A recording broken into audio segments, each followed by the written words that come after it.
Hey guys, okay, I have to input a listing, so I'm going to go ahead and make a video over it. I'm here in MLS and go to Matrix. Before I go to Matrix, actually I already know my house number, and so I'm going to go to Realist and pull up the information about the house so that I have it all as a backup just in case I need it. So what I'm looking for is going to be square footage resources, legal description resources, tax ID number, things like that, just in case I need them. Sometimes they'll auto-populate in the MLS, but just in case they don't, I have it there for my benefit. So for Matrix, I'm going to go over here to add and edit. And then it says to add new or edit existing listings. We're going to select add new. It's residential. So you can fill from realist tax, fill from cross property, or start with blank listing. So this is if it was taken offline and you want to relist it, which is actually the case with what I have now. Or maybe it's so that you can look up something else. Or you can start with a brand new blank listing. But my preference right now, just for ease and quickness, I'm going to go ahead and select the county, address, street number, use your house number and your street name. Select search. Pops up with my tax ID number, my address, and all the information. And I select fill. Boom. Pulls up tons of info.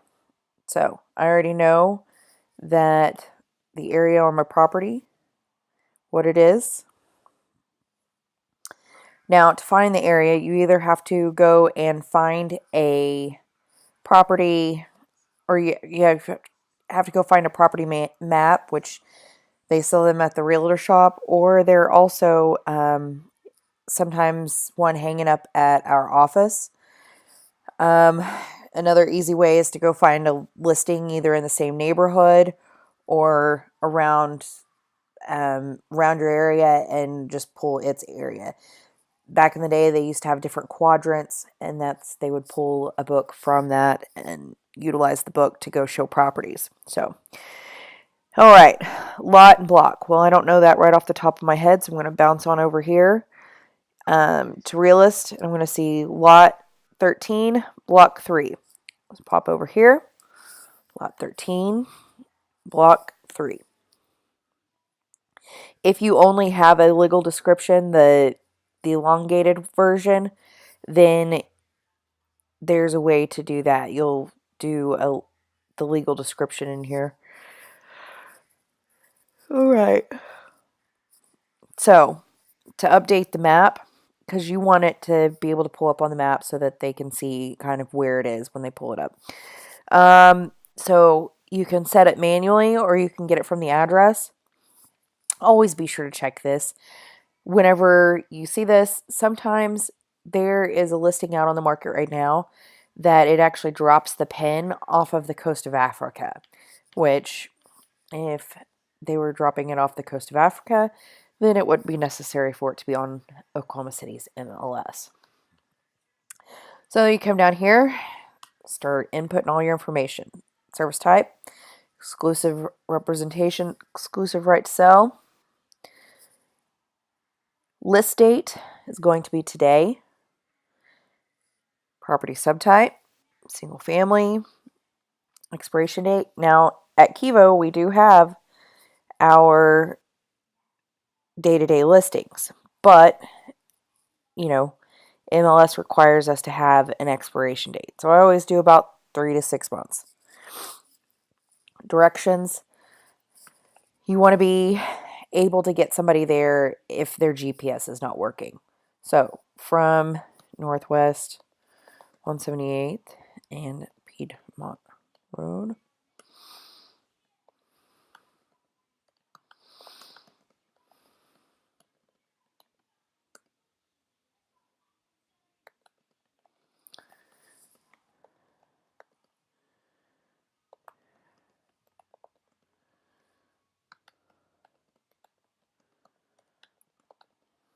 this one is not a very terribly difficult situation to direct someone to, but you want to make sure that they know how to get to your house.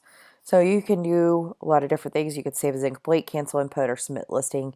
We're going to go ahead and continue to enter information in, just so that we have that in there. Okay, this house is a 4-bed, 2.5 bath.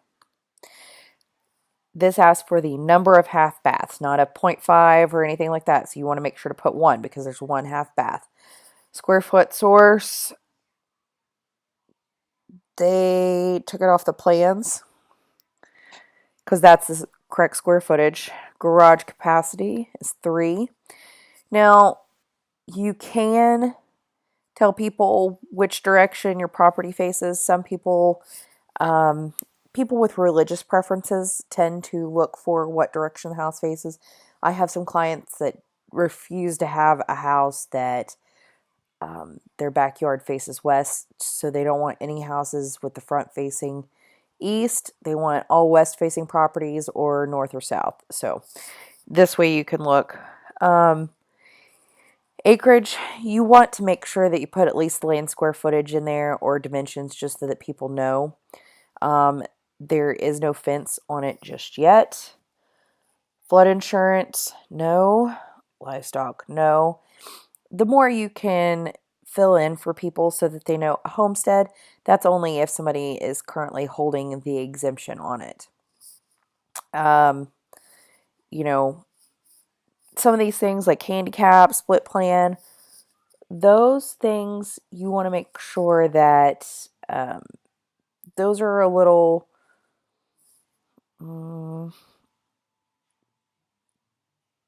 like buy it. I mean, you can form your own opinion. So property level 1, you're built. This is actually incorrect because it's been being built since 2012, but it just got finished last year in 2016 and never occupied. So I'm going to change it. It's difficult. It's a bank-owned property that something happened with the builder, and so the bank had to have it finished out, and it's just been a hot mess ever since.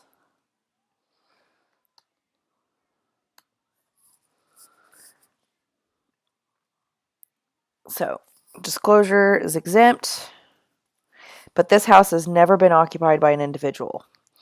I currently have stuff in the house. Okay, this is if you have any parking information, lot description. It's not on a corner. It does sit on a green belt, so there's that option available. And then if you can give them some more information, like if it's a lakefront lot or whatever. It's an interior lot in the neighborhood. Building design. Okay, this is a highly controversial subject on the Oklahoma City Real Estate Page's Facebook page. Everybody has their own idea of what a house should be pinpointed as. Some people call them Dallas, some people call them ranch.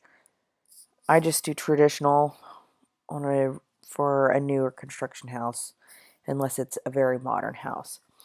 If you know what kind of insulation it has, it's probably best. Heat system, central gas, central electric. There is no storm shelter. Garage is attached. And for new construction houses, this stuff right here, or a remodel that they've replaced all of, they've gutted it and they've put new windows in and stuff. That's really good information to have.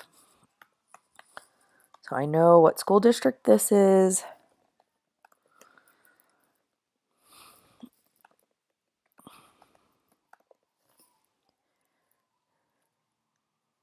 Mandatory association fee.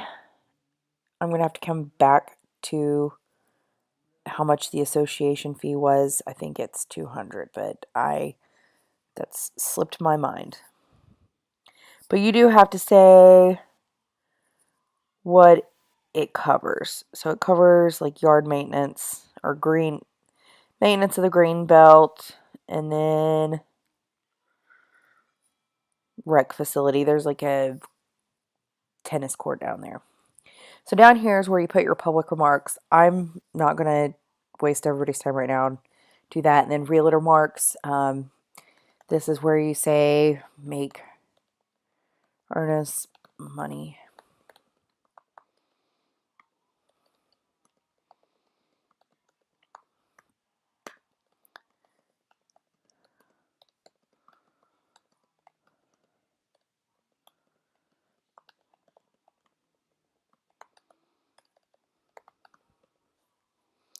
Okay, so continue.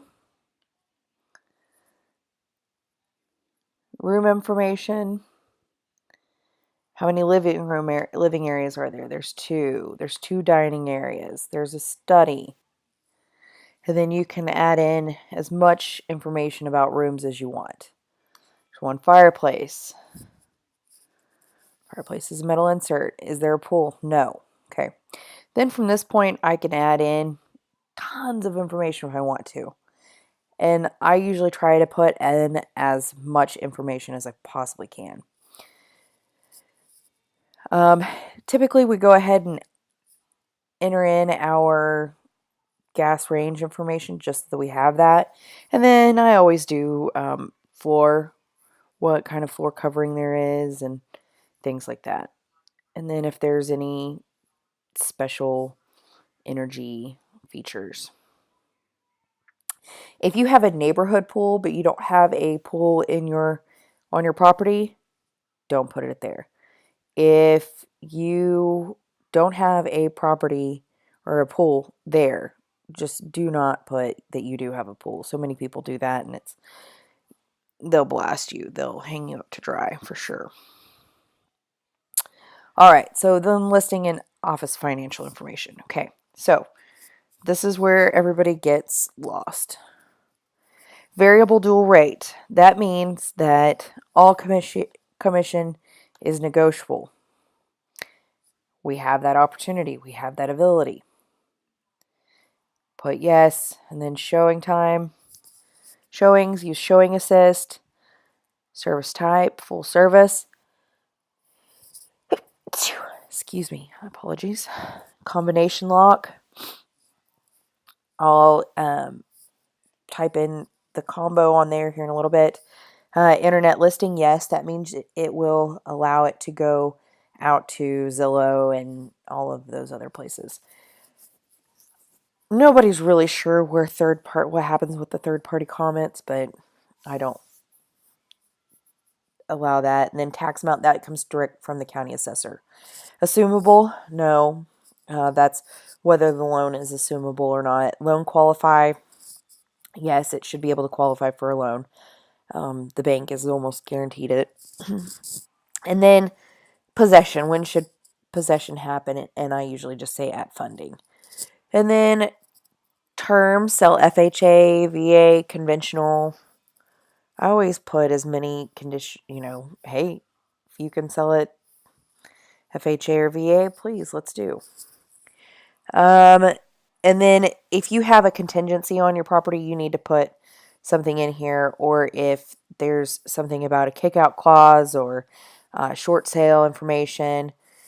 It is bank owned, but sometimes we're going to go ahead and put that, but the bank is not going, in this scenario, the bank's not going to keep them from buying the property.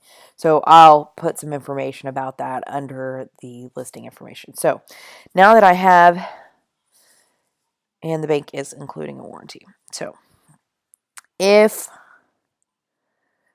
I'm all done, or I feel like I'm all done, or if I want to, see what I'm missing, I'll hit submit listing, and it will pop up everything that I'm missing. So on this page, the secure showing instructions is missing. And then down here is general information. That's how much the association fee is. And then the public remarks. So those are all things that I need to fill out. I'm aware of that. So right now I'm going to save as incomplete for sake of time. And then I'll go in and add and edit my photos. Browse. And then I'll find my, the photos for my house and add those in and take care of that. And then I'll also enter the supplements for my house in as well. So, and make sure that also it'll give you your MLS number over here. But make sure whenever you put something online that your dot loop file is already filled out as well. Make sure that Amy has all that info. Then if you have any questions, don't hesitate to ask.